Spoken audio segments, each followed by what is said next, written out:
Hello everyone, welcome back to my channel. Today video is motion and force.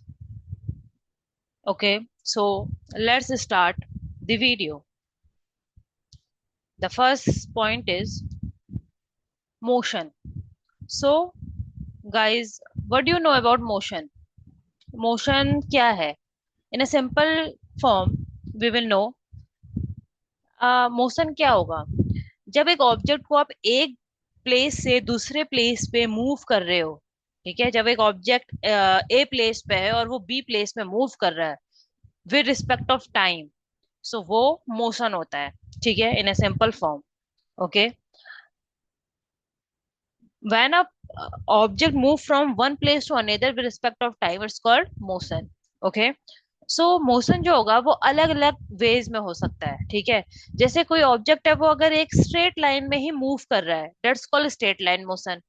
ठीक है, जैसे इसमें example भी इसका दिया हुआ है वो आप देख सकते हो। नेक्स्ट अगर हम बोलते हैं सर्कुलर मोशन क्या होता है, सर्कुलर मोशन हो गया जैसे पंखा है एक ही डायरेक्शन में एक ही सर्कुलर मूव कर रहा होता है। ठीक है, वो हो गया circular motion. Periodic motion, rotational motion. ठीक है, तो ये सारे एक वेज हो गए मोशन को डिफाइन करने के। ठीक है, नेक्स्ट गो फर्दर। यहाँ तक समझ में आ गया होगा। अब हम आगे बढ़ते हैं, आगे जानते हैं इसका टाइप। टाइप ऑफ मोशन क्या होता है? टाइप ऑफ मोशन जो होते हैं वो दो प्रकार के होते हैं, एक यूनिफॉर्म मोशन और एक non uniform motion. Uniform motion हो गया, इन सिंपल टर्म से समझो, यूनिफॉर्म मोशन हो गया सपोज एक कार है जो एक एक कांस्टेंट स्पीड में मूव कर रही है, हाईवे पे कांस्टेंट स्पीड में मूव कर रही है। ठीक है, यूनिफॉर्म मोशन ये होता है जब कोई भी ऑब्जेक्ट जो है वो एक सेम डिस्टेंस कवर कर रहा है, एक सेम इंटरवल ऑफ टाइम के साथ, सेम टाइम में सेम डिस्टेंस अगर कवर कर रहा है तो वो यूनिफॉर्म हो गया। यूनिफॉर्म का मतलब समझ में, इक्वल। यूनिफॉर्म का एक ये स्थिरता समझ लो यूनिफॉर्म का मतलब। ठीक है, मतलब एक इक्वल डिस्टेंस कवर कर रहा है कोई object equal interval of time के साथ, तो वो यूनिफॉर्म मोशन हो गया। और नेक्स्ट अगर हम बात करते हैं नॉन यूनिफॉर्म की, तो नॉन यूनिफॉर्म का मैं समझ रहे हो, स्थिरता नहीं है। स्थिरता मतलब कि सपोज एग्जांपल समझो कि कोई बाइक है, वो अगर मूव कर रही है लेकिन वो कभी ज्यादा स्पीड पे जा रही है कभी लो स्पीड पे जा रही है, तो नॉन यूनिफॉर्म मोशन वो हो गया कोई भी ऑब्जेक्ट अगर अनइक्वल डिस्टेंस कवर कर रहा है इक्वल टाइम के साथ, टाइमिंग तो इक्वल है, वो एक सेम टाइम में पहुंच गया, मतलब 20 मिनट का टाइम है, 20 मिनट के टाइम में वो एक अपने डेस्टिनेशन में पहुंच गया, लेकिन कभी उसकी स्पीड ज्यादा थी बाइक की, कभी उस स्पीड कम थी। ठीक है, तो नॉन यूनिफॉर्म मोशन वो होता है जो अनइक्वल डिस्टेंस कवर करता है equal time interval of time के साथ। तो ये दो प्रकार के मोशन होते हैं जो भी हमने पढ़े, नॉन यूनिफॉर्म और यूनिफॉर्म। अब ये जानो कि फोर्स क्या है।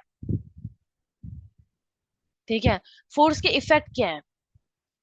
फोर्स के इफेक्ट क्या है, प्रभाव क्या पड़ता है फोर्स का, कहाँ कहाँ पड़ता है प्रभाव?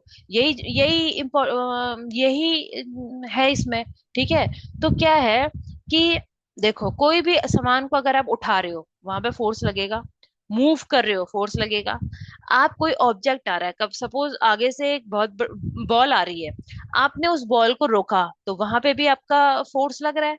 आप उस ऑब्जेक्ट को स्टॉप कर रहे हो, रोक रहे हो, तो वहां पे भी लग रहा है। आप एक ऑब्जेक्ट की डायरेक्शन को चेंज कर रहे हो, सपोज एक ऑब्जेक्ट है वो ए डायरेक्शन में है, आपने उसकी डायरेक्शन को चेंज करके डी पे डालना है, तो वहां पे भी आपका फोर्स लगेगा।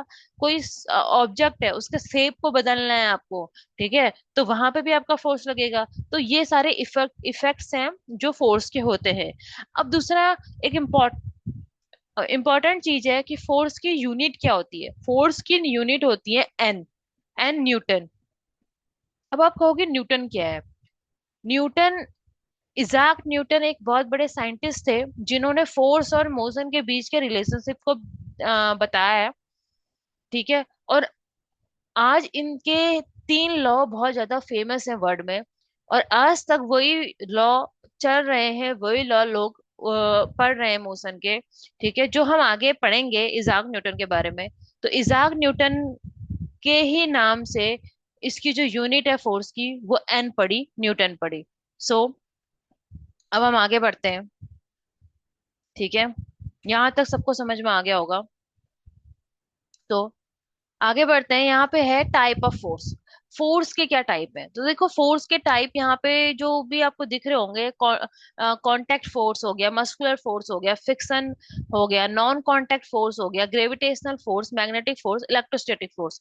ये सारे के सारे फोर्स के जो भी टर्म आप देख रहे हो, इन टर्म से ही आपको समझ में आ रहा होगा कि कौन सा फोर्स कहाँ पे लगा के उसको उसका नाम क्या पड़ता है। जैसे मस्कुलर फोर्स है, अगर सपोज आप कोई ऑब्जेक्ट को उठा रहे हो with the help of your muscles. अगर आप अपने कोई सामान है, सपोज एक बॉडी बिल्डर है, वो एक वो लिफ्ट कर रहा है एक ऑब्जेक्ट को ना जिम में, तो वो क्या है, मस्कुलर फोर्स है। वो लिफ्ट कर रहा है बैक को, ठीक है, तो वहां पे उसके मसल्स यूज हो रहे हैं, तो वहां पे फोर्स किसका लग रहा है, मस्कुलर फोर्स लग रहा है, राइट। अब वैसे ही ले लो, ग्रेविटेशनल फोर्स है, सपोज कि पेड़ में सेब लगा है, वो नीचे गिर रहा है, तो वहां पे क्या यूज हो रहा है, ग्रेविटेशनल फोर्स यूज हो रहा है। तो ऐसे ही ये सारे फोर्स हैं, टाइप ऑफ फोर्स है। ठीक है, अभी हमने पीछे पढ़ा, ठीक है, इजाक न्यूटन का नाम हमने पीछे पढ़ा कि न्यूटन कौन थे। इजाक न्यूटन कौन है, तो यहाँ पे अभी थोड़ा आपको जानने की कोशिश मिलेगी। इजाक न्यूटन एक बहुत बड़े मैथमेटिशियन है, ठीक है, और फिजिसिस्ट है। तो ये इंग्लैंड के हैं, और इन्होंने ही फोर्स और मोशन के बीच के कोरिलेशन को डिफाइन किया। कब? 1687 में। फोर्स और मोशन के बीच के कोरिलेशन को डिफाइन करने वाले कौन थे? इजाक न्यूटन थे, जो इंग्लैंड के हैं और बहुत बड़े मैथमेटिशियन हैं। ठीक है, इन्होंने ही न्यूटन के सॉरी हाँ इन्होंने ही मोशन के 3 लॉ दिए थे: the first law of motion, the second law of motion, and the third law of motion. And these 3 law is universal law, अभी आप बोल सकते हो। और ये अभी this topic is very important for all standard, okay. तो अब हम आगे जानेंगे कि इनके दिए गए 3 लॉ क्या क्या हैं। तो जो पहला है Newton first law of motion, okay. अब Newton first law of motion क्या है? Newton first law of motion है, कोई ऑब्जेक्ट अगर ए पे है, वो ए पे ही रहेगा जब तक आप उस ऑब्जेक्ट पे कोई भी फोर्स नहीं लगाते हो। ठीक है, समझ में आया? कोई ऑब्जेक्ट सपोज एक प्लेस पे है, that place is known as a, और वो ऑब्जेक्ट ए ही प्लेस पे रहेगा जब तक आप उस पे कोई भी अपना मोशन नहीं लगाते, कोई भी अपना उस पे फोर्स नहीं लगाते हो। ठीक है, तो वो है न्यूटन का फर्स्ट लॉ ऑफ मोशन। जैसे एग्जांपल यहाँ पे लिखा है, एक बुक टेबल पे ही रहेगी जब तक आप उसको पुश नहीं करोगे। A book on a table will stay there. एक बुक आपने टेबल पे रखी, वो वहीं पे रहेगी ना जब तक आप उसको पुश नहीं करोगे। ओके, सो दैट सेट, यही हमारा फर्स्ट लॉ ऑफ मोशन है न्यूटन का। अब है second law of motion. Second law of motion क्या है? सेकंड लॉ ऑफ मोशन ये है कि सपोज एक कोई भारी सामान है, उसको उठाने में, उसको पुश करने में आपको ज्यादा फोर्स लगाना पड़ेगा ना, इन कंपैरिजन ऑफ स्मॉल। अगर कोई स्मॉल प्रोडक्ट है तो, या स्मॉल ऑब्जेक्ट है तो, कोई हैवी ऑब्जेक्ट है उसको अगर आपको पुश करना है तो उसमें फोर्स ज्यादा लगेगा। तो जो फोर्स लग रहा है ऑब्जेक्ट में is equal to its mass time. वो किसके इक्वल होगा? मास टाइम के, mass time the acceleration produced. ठीक है, तो यहाँ पे जैसे लिखा है, सेकंड लॉ ऑफ मोशन होता है F is equal to M into A. ठीक है, जो फोर्स लगेगा कोई भी ऑब्जेक्ट में, वो किसके इक्वल होगा? वो किसके इक्वल होगा? वो मास के इक्वल होगा, इंटू एक्सेलरेशन जो प्रोड्यूस हुआ है उस ऑब्जेक्ट से, उसके इक्वल होगा। ठीक है, तो force is equal to M into A. So this is the second law of motion. ठीक है, okay.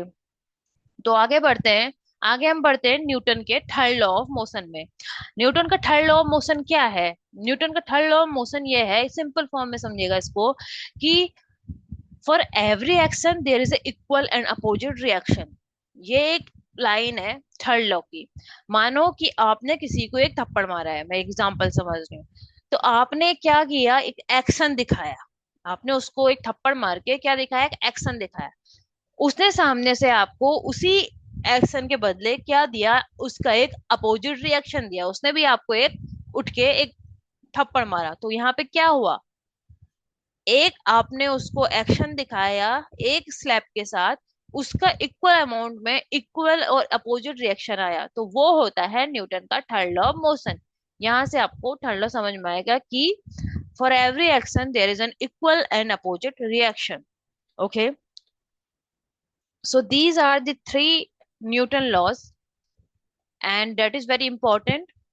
So guys, if you really like our video, please like, share and subscribe to our channel. Thank you so much for watching this video.